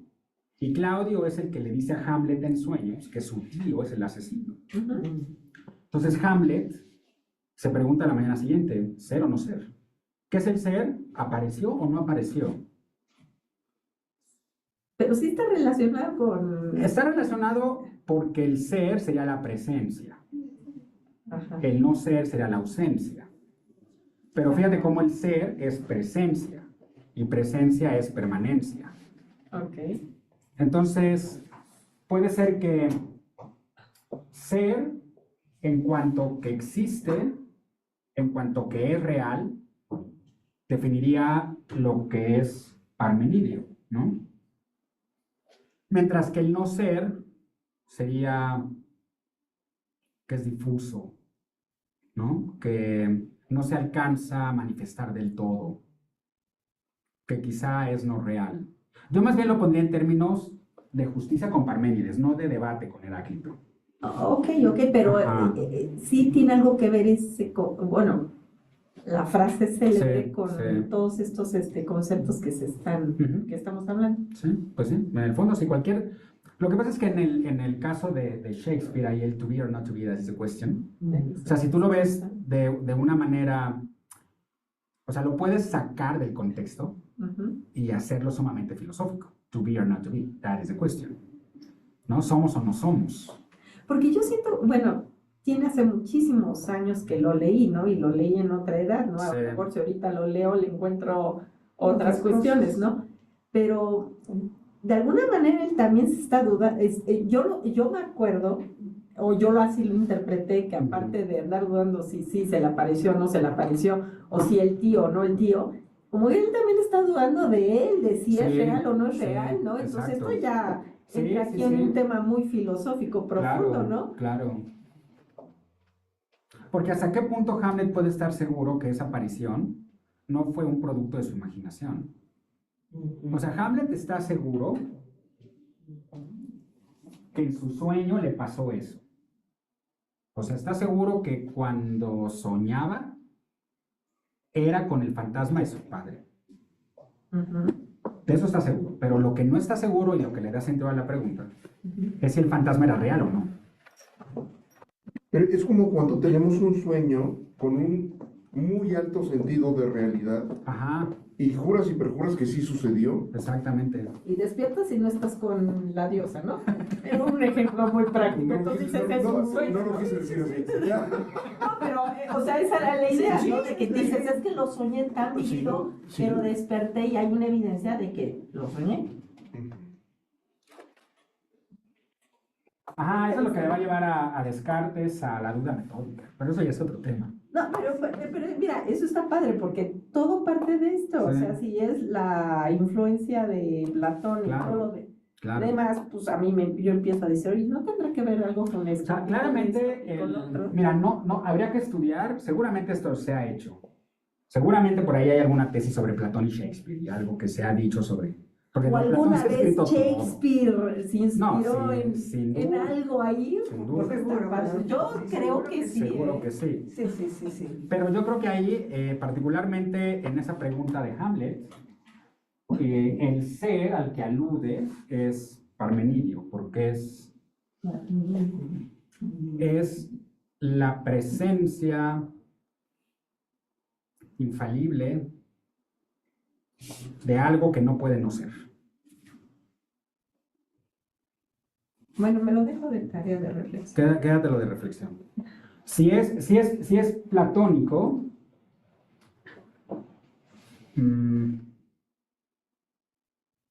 no sé, ya me lo quedo como tarea. ¿Cuál sería la interpretación platónica de Mira, Hamlet? por ejemplo, así me hubiera gustado que me hubieran explicado filosofía. Ajá. Ahora, a ver, hablemos de X cosa, ¿no? Ahora, tú te vas a poner como si fueras Parménides. Sí. Explícalo. ¿Qué hubiera dicho Ahora Parmenio? tú, hubiera dicho como Heráclito, Parménides. ahora tú, como Platón, Sí, eso sí. está padrísimo, pero jamás me explicaron así. Sí, un diálogo entre ambos que tenían la idea contraria. Sería Ándale. Eso hubiera interesantísimo. estado- Sí, como o un sea, debate, ¿no? Es un debate. Eso se me hace hiper práctico y ya estás aterrizando todo lo que aprendiste de los Exacto. filósofos, ¿no? Sí, sí. Así supe que daban filosofía, no en mi colegio. Pues fíjate que yo así aprendí filosofía y esa es la razón por la que seguramente elegí estudiar filosofía. Padrísimo. Porque mi maestra de filosofía sí nos hizo hacer debates y ponernos en una posición. Entonces nos dijo, a ver, durante el semestre están estos libros que quiero que lean, ¿no? Elijan.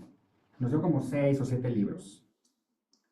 Y dijo, bueno, en estos libros ustedes van a encontrar la imagen de algunos filósofos. Entonces, su tarea es, además era como, se pasaba las reglas por el arco del triunfo y todo. Entonces, era como, no, tienes que, cada parcial es entregar, bla, bla. Ella decía, no, ustedes van a preparar todo para su debate al final del semestre y durante las clases, pues vamos a ir conversando sobre las diferentes filosofías que van apareciendo, pero no quiero que me digan lo que van leyendo ni nada, eso es de ustedes, eso es trabajo de ustedes.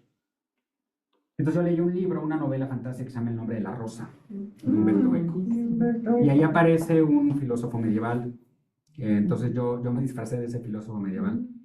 Y bueno, según ella, que lo hice tan bien, que que revivía a Guillermo de Ockham, que era el filósofo que yo estaba. No, no es cierto. Guillermo de Baskerville. Que es la figura de Guillermo de Bacon, algo así creo. Y entonces, eso fue. Me tuve que hacer un traje de monje medieval, agustino, y con eso presentar las ideas, ¿no? Y sí, yo recuerdo que el auditorio estaba, esa idea está mala, ¿no? Porque claro, lo encarnalizas, ¿no? Lo corporeizas, lo haces propio. Sí, es encarnar un personaje. Totalmente. Sí. Y para eso habrá que leer. O sea, yo me creí la historia. Sí, por enteramente. supuesto, por supuesto. ¿Te creías? Me creía eso, personaje? o sea, sí, además estaba haciendo teatro al mismo tiempo, entonces para mí era una cosa y la otra, ¿no? Ajá. Ay, Como hacer vivo ese personaje en mí, ¿no? sí, sí, le diste vida. Le di vida, exacto, ¿no? Lo traje a la existencia de Sí, nuevo. le diste ¿Y en qué escuela estaba? Eso fue en el TEC de Monterrey, Ah, en el TEC. paradójicamente, no, en Cuernavaca, Ah, en en Cuernavaca. Morelos, Ah. Campus Morelos. Ujú.